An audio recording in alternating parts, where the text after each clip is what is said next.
It's been almost a year since lockdowns went into effect across the country, forcing many businesses to close their doors. Among the hardest hits have been the arts and restaurant industries, with owners and operators constantly looking for creative new ways to reach and serve people safely. And this week, GBH is joining the effort, partnering with the Huntington Theater Company and the Massachusetts Restaurant Association to bring dinner and a show right into your living room. The dinner, take out from your favorite local restaurant. The show, an audio adaptation of Tiger Style, which originally premiered at the Huntington in 2016. It's about two Chinese-American siblings in their 30s as they navigate personal crises, racial stereotypes, and their highly demanding tiger parents. Here's a little taste. Mom and Dad? Your methods were wrong, we feel traumatized, and we demand an apology. Oh, yeah, this is a reckoning. But Mom and Dad do not respond well to demands. Just so they hear the critique, what if we thank them first for all that they did do? Wait, so you're wrong, we feel traumatized, and we'd like to thank you? Don't say wrong or traumatized. But that's just Mom and Dad, we'd like to thank you. Too stern? I'm joined by the managing director of the Huntington Theater Company, Michael Maso, and the president and CEO of the Maso Restaurant Association, Bob Luz. Bob, Michael, good to see you both. Great to be here. Thanks for having us on. Michael, two of my favorite things, tune in and taking out. How did this concept come about? What's the genesis? Well, first we started with really wanting to find a way to create Tiger Style in an audio format. We've gotten very good at doing radio plays at the Huntington. We've done about 11 plays in a Dream Boston series, but they're very short. And suddenly we were seized with the ambition of finding the perfect piece to present in an audio format, which we're going to do both in podcasts, but also broadcast over at GBH. And then the notion was, who could we partner with? And we know that, just as you said earlier, no one has been hit harder than entertainment venues and those of us who gather people for a living. And no industry has been hit harder than the restaurant industry. And we wanted to be part of the movement to encourage takeout in restaurants. So, Bob, a perfect collaboration of two industries in misery, restaurants and the performing arts. So, very briefly, because I don't want to just focus on the negative, I know the state finally did something for restaurants, starting with you, Bob. The feds didn't do the Restaurant Act, but they manipulated the PPP thing to make it a little bit easier for restaurants. What's the state of the industry 11 months after this all started? Well, it's for the first time we're starting to say we can see the other side. And the other side is April 1st. And we really do believe that's giving us hope and optimism.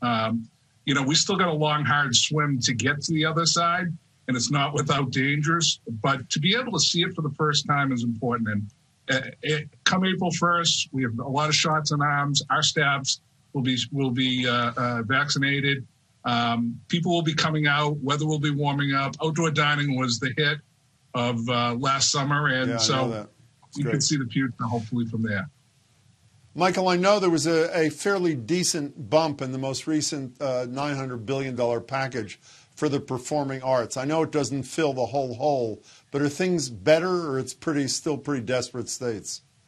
Well, you can hear Bob saying, and we're delighted for him, that restaurants may start coming back in April. Our trajectory is longer, but we do think that we are planning to go back into production this fall. Again, thinking of that both vaccinations and the lifting of the surge of the virus will really help us get people back. And we really want to bring people back together again.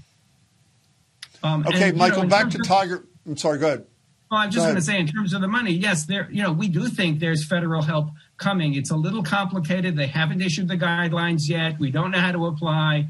But I do think it'll be there, and it's desperately needed because, in addition to the folks like Bob, we have artists, freelance artists, who just haven't been able to work in a year. Many of whom had second jobs at restaurants. Talk about a strange twosome. Michael, talking to you for a second, I actually saw Tiger Style. It was at the Calderwood, right? A couple of years ago, right? Yep.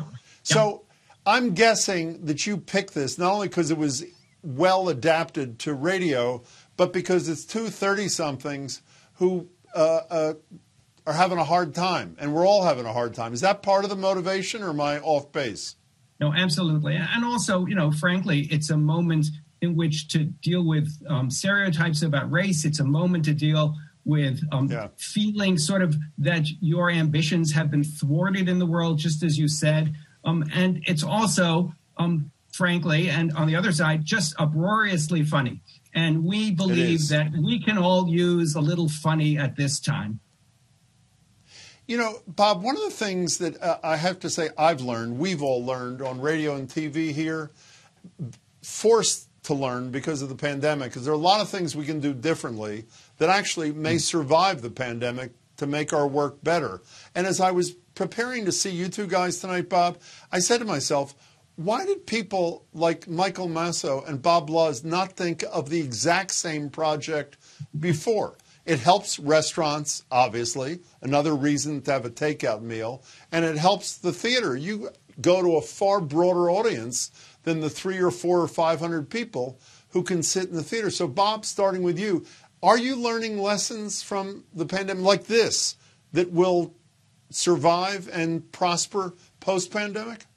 Oh, absolutely. No question about it. Look, dinner and a show has been a thing since, it's as American as apple pie. And so, putting the two together, but then taking it on a broader spectrum where literally we can be in our homes eating a great restaurant-style experience dinner and engaging in a terrific live performance. It's a thing of beauty. So, look, we're learning to adapt and really redefine how we do everything. And this is just an extension of that, I think. Michael, for you too?